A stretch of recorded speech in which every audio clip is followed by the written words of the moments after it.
magnetic induction.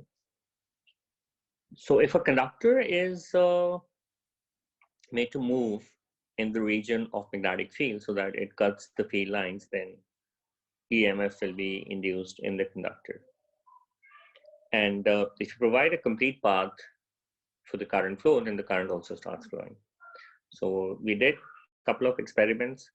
If a conductor is moved up and down, so it will cut the field lines, and hence EMF will be induced and current will start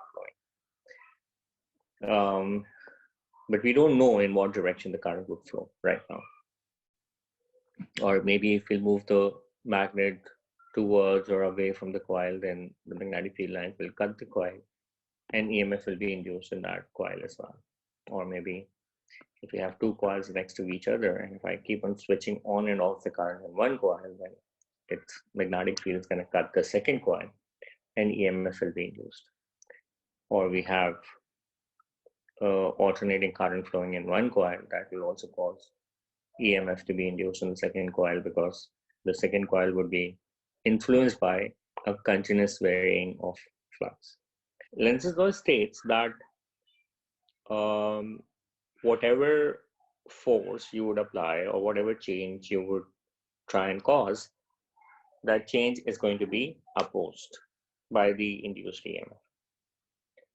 So, like for instance, we have these two examples in front of us. So we would know that if I pull the conductor up,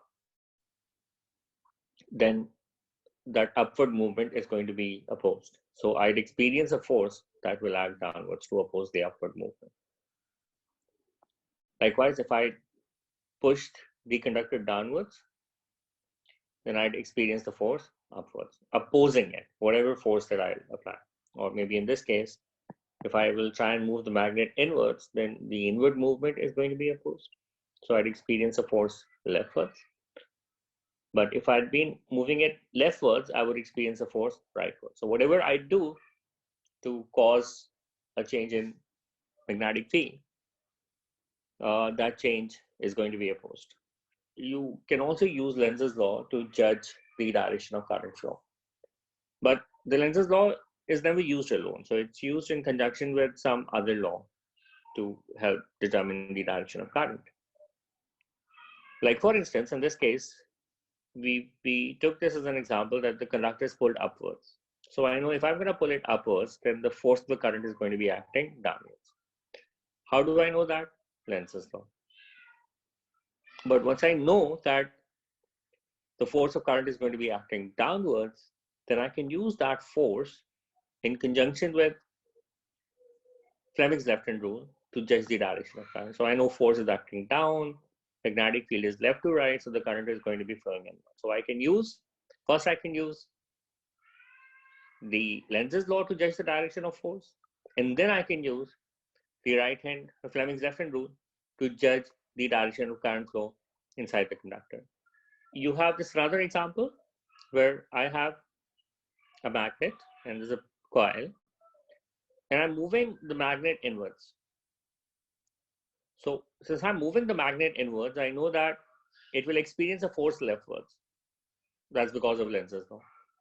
And it will experience a repulsive force only if the north pole forms here and the south pole forms here. So once you figure out the north and south pole, then you can use another rule that we did earlier on in the chapter magnetic field, the right-hand grip rule. Thumb points in the direction of magnetic field, so it will be pointing towards north pole. And the curls of the finger would tell me the direction of current. So I know that the current is flowing like this. And hence, I can judge that in this particular coil, if the current needs to flow like this, so that means the current should move in from the left-hand side and move out from the right-hand side.